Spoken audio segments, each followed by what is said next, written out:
Asabotwala akasaka okwebaza abayimbi. Abayimbi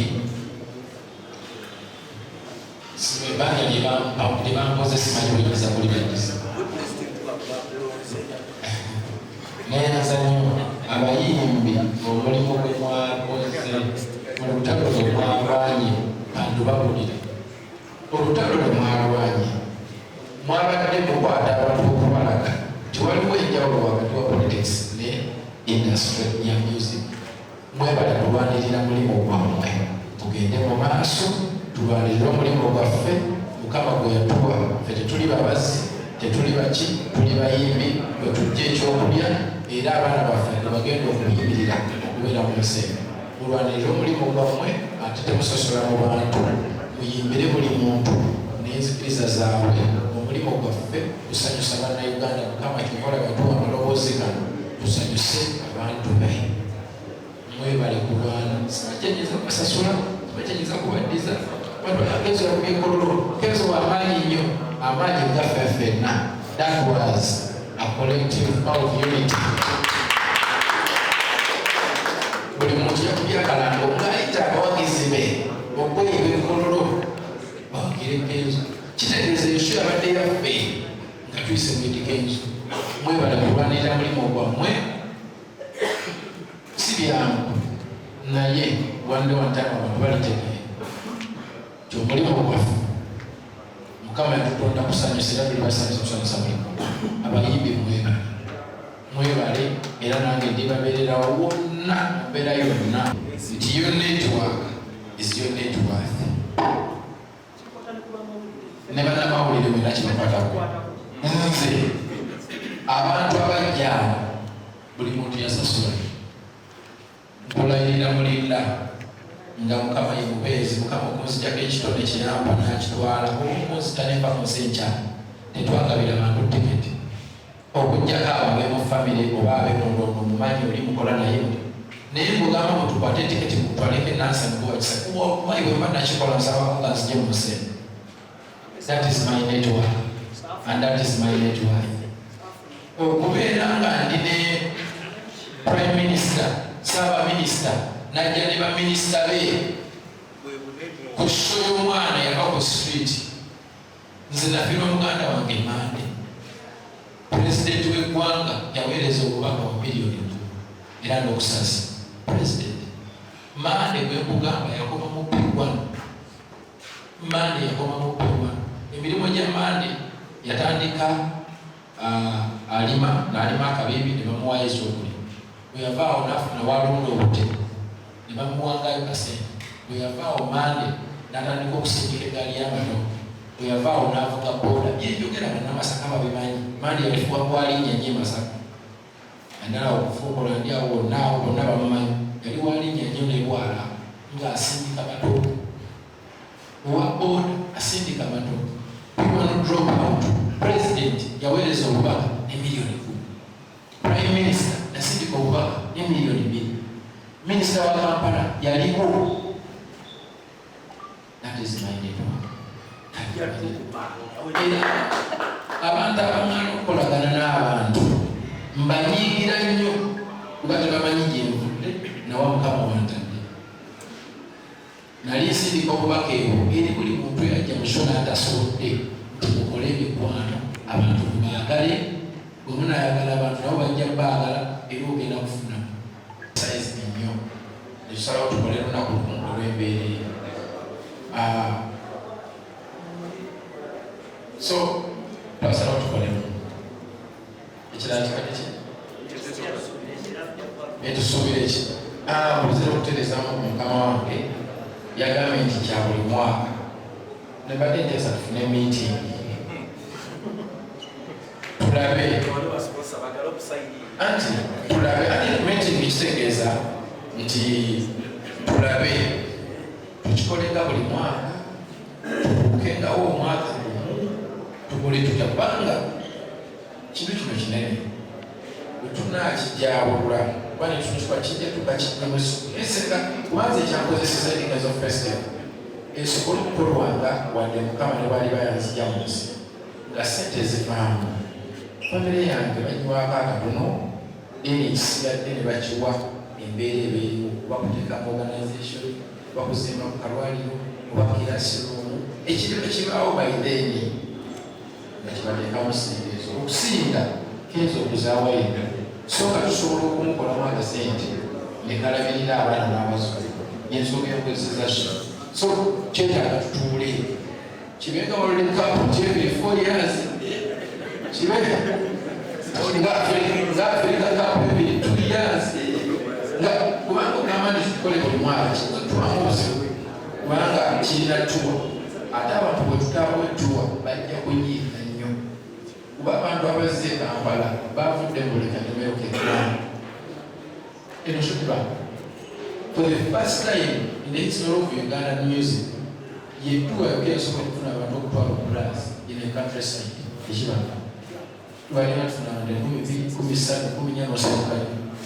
twafuna abantu mitwalo okuddaako abantu befoti banjulira abantu bekasese banjulira bantu bekumene banjulira eno kati kugamba mbu toba watuwa ojja kuleeta obuzibu ate kugamba mbu tumule mu myezi ena tuweddemu ondawo obuzibu so tugenda kufuna enteekateeka tuteese nemwe bakama bange ayitugire bagatanenga tujjamu ekitiibwa kye oleme kukwongera ku press conference kyabigayi kidderi discipline the bigayi Uganda bange banze nemujjeekaso nemuletenera nakusuula emunyumbe wavimu musajja wange nja kwogera naye banze nkirabamu discipline empisa kimwobuze binakugamba nti yimba biri walumu do that ekyokubiri you cannot fight in front of the minister prime minister bakulu kana ngejuna gwefuna nti tokirabye bayo abantu bajja kwabayima muyisiza bubi sijja kugamba nti no yayisibwa bubi ayina ayinza okuba yayisibwamu amaaso naye ng'omukulembeze ow'omuntu engero bakengera gyokizannyo ekigira kubaya naye nga nja kwogera naye mukwano gwange tulabe nga wabawo embeera etereza Kenzo awenyini nga tulabaawo njagala kwogerako Mike wanyu saamulaba ku show ate y'omu ku bakwano olumwatandika nabo Mike wanyu muganda wange alina omutima omulungi zemumanyi is a good boy naye bamusiba omumwa abantu bamulumba bamwogerera ebigambo nga bwomanyi naye muntu anyigirizibwa bamunyiga so he's tied up he doesn't have freedom to speak his mind he's a good boy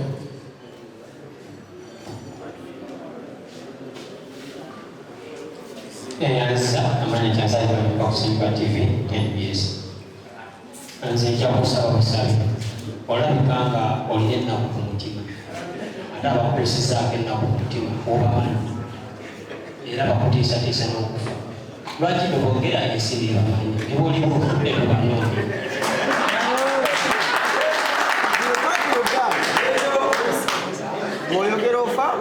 amasaba gali nti abantu bano ne basiboogedde ensi bamanyi lunwe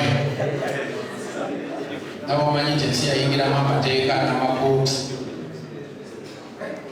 obako okoma naye ensi bamanyi kyekyo mukisigulungi yobalera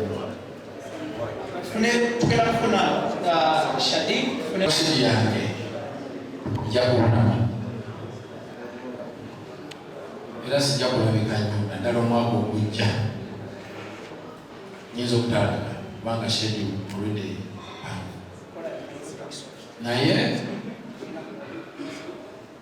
njagala nnyo olabika nzijagala nnyo embira amafuna naye budde wabula njagula guno omwaka mawulira mulungi genyina nti bwendi munaku zinezimu kati ab'ebutikizi akwano bange nja babeererawo bana babeereddewo then tulina show ebukono Christmas twakagikolera emyaka tukigoza 7 sina bwegeza gisaza nyina okubeera emukono kuba abantu b'emukono babeereddewo eyo show tugikola nejjula buli mwaka record za president akatosola atepa kibanga bona tuka waggulu niwerabira gy'ovudde so ye mukono sinza gyerabira ne bweba anafunye mulimu gwa mitwalo 10 gya dola nzireka nenkola emukono kuba abantu bakiridde myaka 7 down the road you cannot forget this so okubula kumpulira nsinga kubula obashiri naye ate ekitegeeza mu ggwanga ndifuddemu era njagulira kuba n'ebikenzo festival erina okukolwa era akakuga oba okulidda neerayo zedi muna uganda nze tonsuubira okukola ekintu kyonna ekirala ekirya minisita uganda nze uganda yeesooka ebisigadde nebidda teri nsi mu nsi esingira uganda teriyo uganda is the best country in the world sijja kukyogera twatandikira ku ewaayi ndowooza twatandikira ku waleti bwetwava ku waleti pa netugenda ku ewaayi makindye netugenda mu kisomali kugundi tugamba concert show omuntu ategesa bali bagiyita musonyi yanimba musonyi we abanategedde yanimba gwe watukozesa enyimba era abantu bajja bampagira abaali bajja mwagala maanyi badde abavubuka akagamba kanzo bazzamu essuubi gekano mu kifo ky'okukyawa abantu bwe baagali abantu batwale nga bwe bali embrace human nature take them the way they are bona agamba otandika okukyusa abantu bategeerenga ogenda kwereetera obuzibu buli muntu ajja kwawukana wabula buli muntu mwagale unconditionally mu ngeri yonna gye bategeera mwagala abantu yensi nze nsobola okukwata sente zanzimba ekizimbe kino nenziwa abantu lwaki ne bwe nzimba ekizimbe kino nga sizisire musiki gw'abantu kiba tekirina security ekyokubiri bwenvawo abaana bange bali kitundu oba bali tebabyagala kubanga yali idea yaabwe baba tebabitegeera era bajja kitonda bakolemu bye baagala naye gwoleka erinnya noleka abantu noleka emikwano abantu basaba essaala buli lunaku essaala ezo nezitambula neziyimirizawo omusingi gw'omwana n'omuzungu so abavubuka mind your business mind yourself your change starts with you yagala abantu yagaliza kambabulira abantu omuvubuka kera bakuba otwala tosobola kwagalwa nga toyagadde tosobola kwagalizibwa nga toyagaliza tosobola kuweebwa nga towadde tosobola kwagalwa nga toyagadde buli kyowulira nti mu nsi okyeyagaliza kyennyini kitwisitiga okiteekene ku mulabe bwonaagana okukola ekyo ebikutuukako tonenya ku lunaku olwokusatu nga tuli mu lihanso nafuna ne baŋŋamba nti bakusaavinza konzani era asaavinzaani tebagenze bagee basaavinga omuntu ku ofiisi konzeti olwokubiri wali wakusatu tebamusaavinza eki nti luba agamba yaggulako sho tewagikola luba teyabadde luba waliwo amaanyi agamuze emabega bamwanyisa nyo nfuna bulungi luba waliwo amaanyi agamudde emabega luba kontrakiti ye egamba bweti yangulako sho nga yangamba njagala kutegeka sho nemugamba sigenda kuguza sho nze njagala kukola festival yanze kimugamba it is on record ofisi yange tudezi kamera otekiba naye it is on record nemugamba njagala kukola festival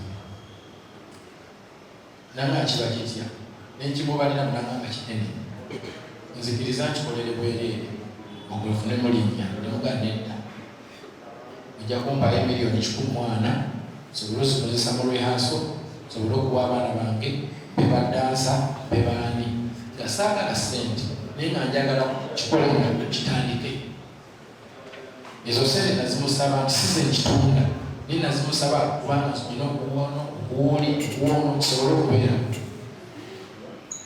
netuwandika contract $1,400,000 nambako $4,000,000 ng'alina okuba 50% before the show. Twagenda okutuuka show ebakitopeka ebula wiiki nga sente zonna nazizayo mu rehearsal na buli kimu 50% tetanagiweza. That is breaching contract number 1. Naye nze sankifa so ne bagisitopinga by president by covid. Mu contract eyo mulimu nti wabawo biba bitalaze abeeje kufa kulwala tewali anenya munne. Covid sinze saamuleetako sinze president yasitopinga ebintu bino abakiriya. Ekyokubiri gavumenti eyitaba promota abaali batadde sente bayimbi ne bakompasetinga. Mpulira nti yaweebwa wakati w'emiliyoni 6 kwebinamu abeka mwataano bw'aba tefuna 6 for sure ebinamu 5 yabifuna era nga bwino waali n'abamuwa sente bwe bali model payment bweri teyamba balansi wange zonna yazindika nazitwala. Yali akateeka mu share kinene nnyo emiliyoni nga 10 kubanga yali tanabukinga byuma yali tanabukinga yali yasasula kwa hafu omusajja bamuwa sente teyansasula. Mu contract mulimu akagamba nti bwaba obuze bwonna obubaddewo nga temunnagenda mu kooti musooka ne mutukula. Ebyo biri mu contract nsooka gyo abannamawulire mukisoma. Akati contract yo nga mugiwulidde saleetako covid bamukompensatinga byaba bitya. Ekyokubiri natandika okukola share n'okugira mwaka ogusigaye emyezi 8 emabega ne tukola tuwa. Lwaki teyajja mu tuwa nagisoma? Lwaki akyange buli nnaku 4? Oyo si politics, ebyo si byabufuzi. Kakati engeri gye badde bansaavinga ndowooza nyina okugenda mu kooti naye ensonga eziri mu kooti tuzireke kubanga simanyi nnyo bingi era bakiyita politicizing. Politics akuyita mu buli kkubo. Nakidube, the greater of Africa, my brother, he was killed. Abamu ne babaleeta bagamba tusomye twali tumanyi nti yeye naye nga bankira manyi. Omuntu mu kooti agambye nti simanyi. Anything can happen. Nezo omukumbi wange Mukama yekka. Mukama yekka ye mukumbi wange. Ese tulite ebintu. Mukama yangaba. Akatalekeka Kenzo. Abayimbi b'amadropu ne bakaba police banzi yakaba. Teri yakomye drop. Weba yakomye drop. Ekirala Ray Masamba bekushopu yima mwate sura Ray mukulabika wamata kukola research ne tena kunze mu metro FM. Ray matajja kumuleka. Sijamwogera ko kubanga mukimanyi bulungi nti nze tulina omwana akula anasoma yanawulira ate akataata mbamu ebisungu. And she's going to be in my life forever, but you know more. So respect it as that. So drop drop mzaidi mkwano gw'abantu nze abantu mbagala jeba teri mukyatamba. Okay, tetugenda kubanga tusukawo. Njagala bebaza abamawulire, nzeko wamawulire.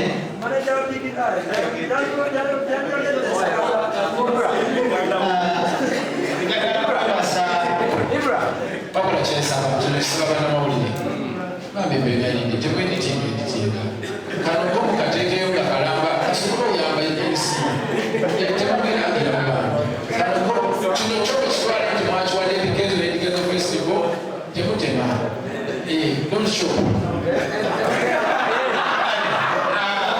Njagala kwebaza abamawulire okutambula ne Kenzo. Njagala kwebaza Matadivera manager wa Kenzo, musajja mukakamu abeera behind cameras. Njagala kwebaza Ibrahim Mukasa, official journalist wa Kenzo. Ibrahim Mukasa omwami oyo atambulira ne Kenzo. considered for Grammy 2022-2023. Ate announcement ndowooza zigenda kubeerawo nnaku gasatu okuva kubeera considered is aware ekyo kimala nze nga munakyama kubanga consideration basappointing ennyimba nga mitwalo esatu kubanga ndi mu global category naye ne balondamu ennyimba nga 205 kusa oniva consideration to make it like top 7 nga whatever, I don't know. So I'm considered nze omu ku bantu abasuubirwa okunominatingibwa oba obutayitawo munsabire ensabasala za ggwanga lyonna kuba kino ebalidoni munsabire ensabasala buli muntu asabe announcement bazigenda beera nga 15 bakuna so kitegeeza ennaku nga lumu okuva kati saba buli muntu afukamira nsabire mu ddaala kusaaye bwekinaaba awo tugenda kukola gaffe abasozi okubeera nominated mu East Africa kirungi